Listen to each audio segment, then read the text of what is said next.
Realista, transformador e histórico, ao tratarse do orzamento máis elevado da historia do Concello, alcanzando a cifra de 11,5 millóns de euros. Así definía o Grupo de Goberno o presuposto municipal para este ano 2022, que virá a sustituir o de 2018, co que se veu traballando de xeito prorrogado. Creemos que son participativos, que son realistas e que van realmente a supoñer un antes e un despois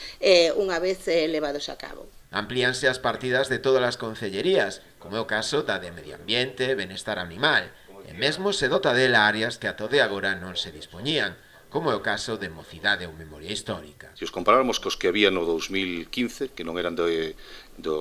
goberno anterior do Partido Popular, hai moitísimas máis partidas que non existían, máis aplicacións orzamentarias en medio ambiente, en benestar animal, en desenvolvemento local, en memoria histórica, en igualdade, moitísimas máis, que non estaban nin contempladas nos orzamentos, en turismo, e que nós conseguimos que entren a formar parte dos gastos do Concello para mellorar en todas esas áreas. No capítulo de investimentos, este verase incrementado con respecto ao de 2018, acadando a cifra de preto dos 3,5 millóns.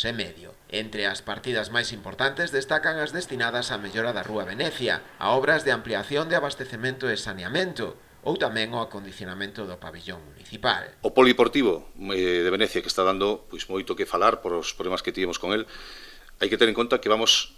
a investir 340.000 euros do crédito que xa estaba aprobado e ora levamos 150.000 euros máis, porque avanzo que se vai a sustituir tamén o pavimento, que non estaba contemplado no proxecto inicial. Vamos a deixar un polideportivo prácticamente novo. Segundo explicaron, o orzamento ten tamén un marcado carácter social. Dende varios aspectos, non só con programas de inclusión social, como pode ser aumentar as vivendas de emerxencia que hai, que neste momento temos unha vivenda de emerxencia e estamos valorando facer 2 máis, ou, por exemplo, o programa de educadores na rúa, senón tamén aumentar aquelas partidas de servizos que en calquer momento, calquer veciño pode necesitar de maneira puntual, como pasamos no programa de alimentos de 15.000 euros a casi 42.000 euros, ou as axudas de emerxencia social